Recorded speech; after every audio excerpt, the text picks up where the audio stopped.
Welcome back to the channel, everybody. Today is going to be a little bit different. And what I mean by that is I left all of my GoPro mounts at the house. No chest mount, no head mount, nothing. So, the views are going to be just a smidgen different. And what I'm wanting to do is catch just a couple of bluegill that are, either size. Because I've got a catch and cook idea that I want to do and been wanting to do for a while. What we're going to have to do, since I don't have any of my mounts with me, is I've got a couple of these little stick-on mounts on this side of my vehicle, one on the side view there, and then one back here. So we're going to get a little bit different view. Also, let's get to fishing. All right, we're going to start out with just a little jig head crawler, because that was the first rod that I grabbed. I've got a couple other little setups ready to go, so hopefully we can catch a couple. Not only because I need the videos, but I want to try these little dollar bags of chips. And what the hell is that? Oh, some kind of big ass plane. Not sure how I like this. I mean, I ain't used to not having my GoPro chesty on, which is weird, but then again, hey, we'll make it work. Fish on.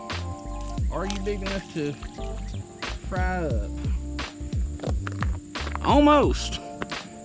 Little gillikin. You're a little bit small. Let's try to get something a little bit bigger.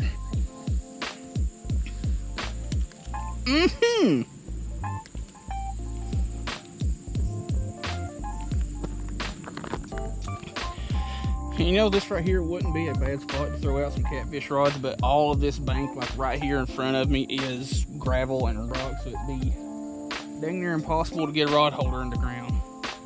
Alright, well, it appears that I'm going to have to put a bobber or something like that on, because I only got that one little fish off the bottom. So let's see if I can find a bobber. Let's get some of that bobber action.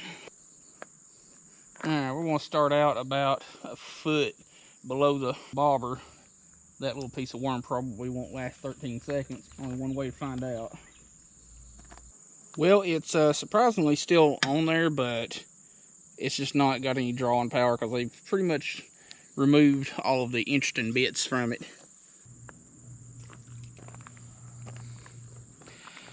Whew! It would not hurt my feelings if that sun went back behind the clouds, because it's not as hot today as it has been, but it's still warm. And it doesn't help that I'm wearing a black shirt. That was not a smart move. Got one. This one feels halfway decent too.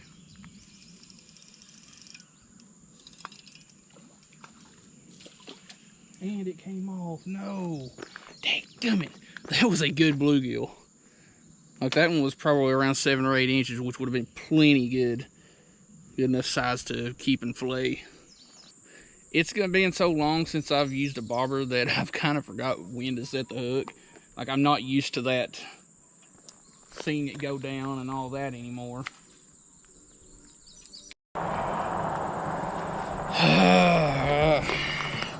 It's 2 in a row I've missed on this bobber. But I know where the fish are, so that's all that matters. I don't know if y'all can see it or not, but there's a piece of a tree limb. Well, there's a whole tree out there, but there's a piece of a tree limb that's about that big, about 4 or 5 inches sticking above the water, and they're popping around it. And they're also kind of on the edge of this bush that's hanging over here, but I'm not hooking up. And I think what it is it's mostly these tiny little bitty rapscallions of bluegill that are hitting it and not getting it down.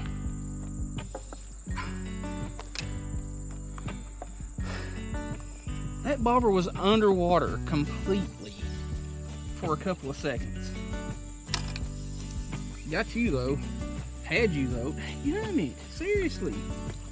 Okay. What was that all about? My freaking jig head come off. Take a better examination of that. I know exactly what it was. Y'all can't really see that. Well, that didn't help any. And I'll show you here in just a second with another jig head. Be a better example of what I'm talking about here. But basically, the little eyelet on the jig head where it circles back to where it connects to the shank, there was a gap there apparently. So yeah, that jig head decided to come off. Now there's a fish out there that I could have fried. And this is one of the jig heads I'm using. It's just a B&M jig. You can get them at Walmart. They're like $1 for 10. But if you can kind of see that there, where it wraps back around to the shank, there's a tiny little gap there. And I didn't think to crimp that back down. So yeah, my knot was fine. It just found that gap and came loose. By golly, that one ain't. Keep a good pair of pliers on for such occasions. Gotcha. Ain't real big, but it counts.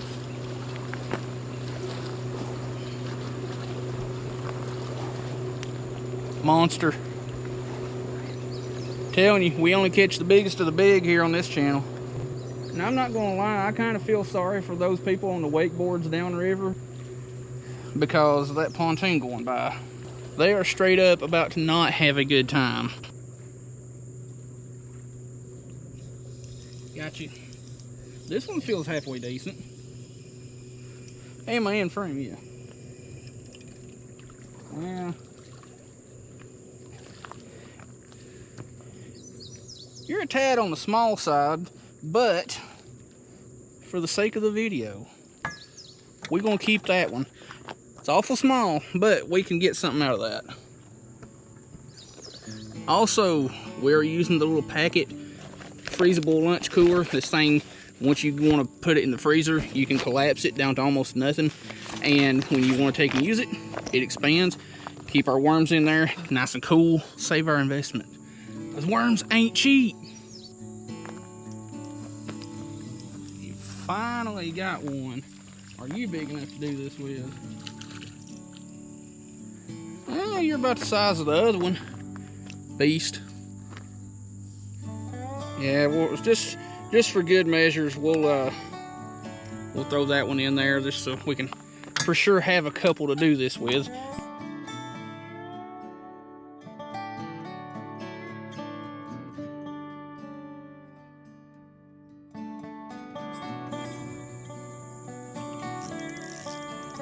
That one's definitely a little bit nicer.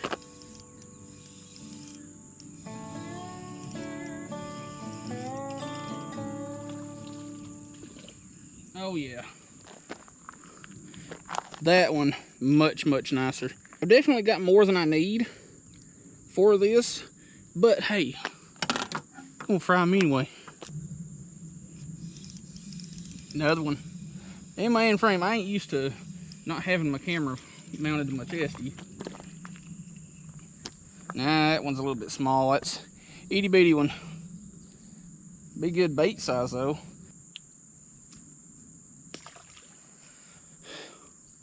Little floating fly or floating worm, you know, little jig head bobber. About as simple as it gets. Old school techniques that work.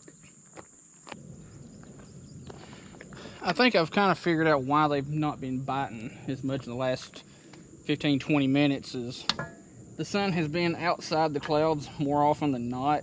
So I think they've just gotten a little bit deeper. So I changed it up, dropped it down to about a 2 foot underneath the bobber, and it seems to be getting a couple of more bites.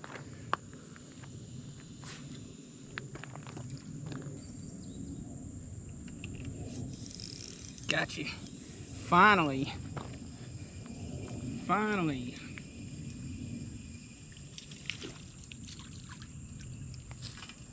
little bit nicer bluegill.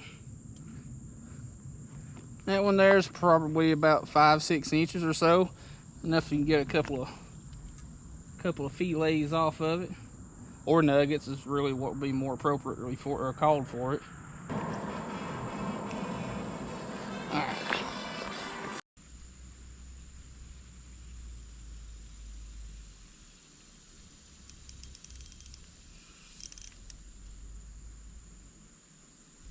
Well, crap. I have snagged the log that was holding those fish where it was.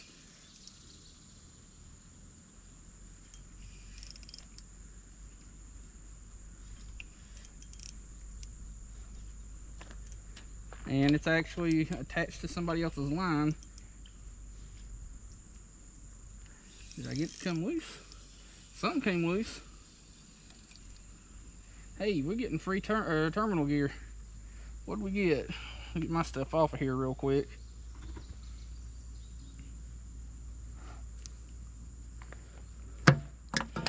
Let's see, we got a free, what looks like a 3/4 or 1 ounce bell sinker and a little bait holder hook, like probably a 1 odd or something like that. Hey, free gear is for me. I don't know how about the rest of y'all, but anytime I find any free usable gear laying along the side of the bank, I'm taking it. I don't want to drop that tag in so I can get the rest of that line out of the water. Yeah, our bluegills are still a little bit lively.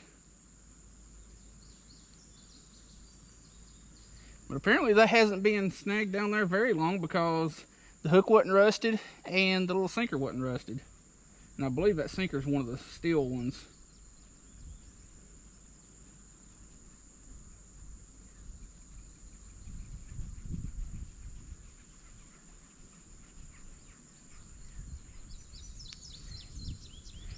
And there we go. A little bit less line that's in our waterways.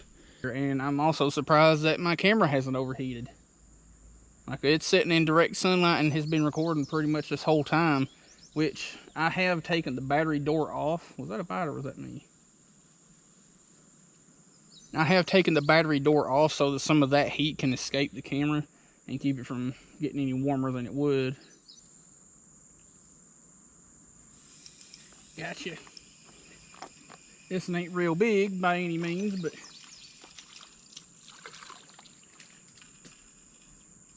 yeah, it's one of the better ones this afternoon. I mean, it's better than the first couple that we caught. Get these fish filleted, maybe. I don't know. We might give it a couple more minutes. All right, it is obviously the next day, but I let the bluegill marinate overnight in some Louisiana Crystal hot sauce, and I put up a little poll last night to see which I would like to see used as a breading. And the choices were white cheddar Cheez-its, Flamin' Hot Cheetos, Funyuns, and Nashville Hot Fritos. Either way, we're going to use white cheddar Cheez-its as a breading. So I'm going to get some meshed up in a little Ziploc bag real quick and get them breaded and get this thing started. All right, here we go. White cheddar Cheez-its. I don't have a clue how much of this I'm going to need. So we're just going to start with about that many for the time being and see how this goes. Who needs a rolling pin when you've got a bottle of hot sauce? This is pretty much what I'm having to do here.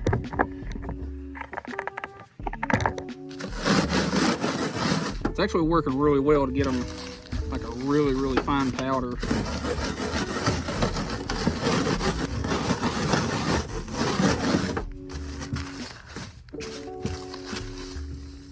Alright, I think that'll be fine enough, so let's find out. Every time I open up one of these little Ziploc bags after it's had fish marinating in it, I get a good strong whiff of hot sauce. And let me tell you, that will open up your sinuses real quick.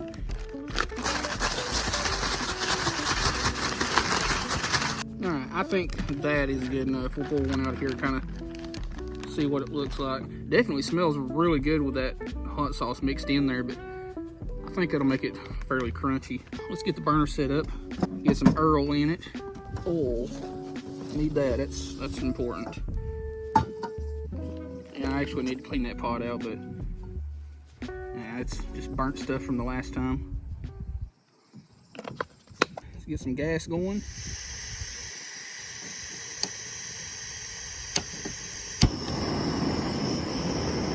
Here we go. I know it's way too early, but throw something in there just to see. And while I'm thinking about it, I've got something else I want to use. I've got 2 pairs of these little mini tongs. I don't know where the other one is, so yeah, mini tongs, so I don't have to deal with my knife or my pliers doing this. All right, there we go. We can turn that down just a hair.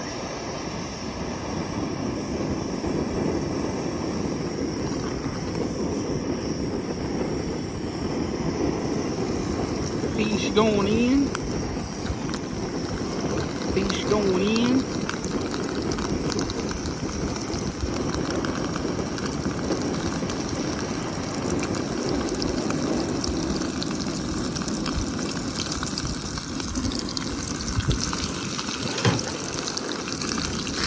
Got hot quick.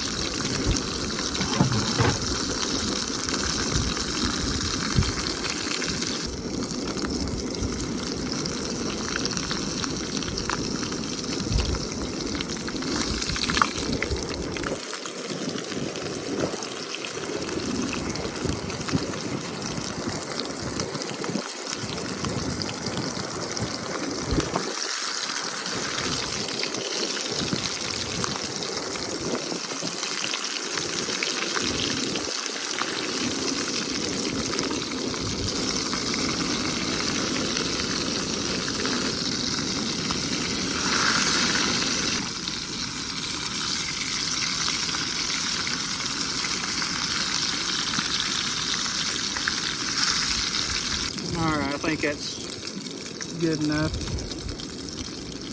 They're good and crispy, good and dark, which a little bit darker than I like for fried fish.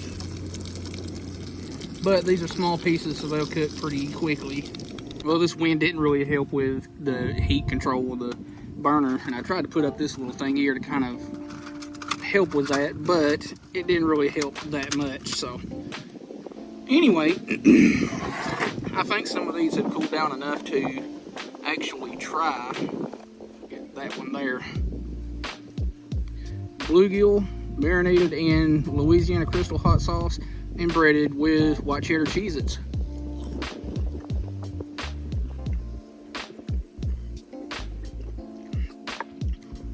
I've been missing out. That's freaking awesome. You can definitely taste a good bit of that Louisiana Crystal hot sauce, but that flavor from the white cheddar Cheez-Its just mellows it out. It's just a really, really balanced flavor.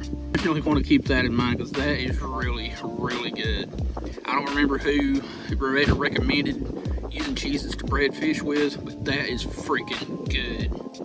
I mean, you would think that it would be weird breading fish with Cheez-Its, but the flavor is really, really balanced. I mean, you definitely get some of that hot sauce flavor in there, like I was saying, but it tastes like Cheez-Its. It's weird, but in a good way. Another one here, it's a little bit less burnt.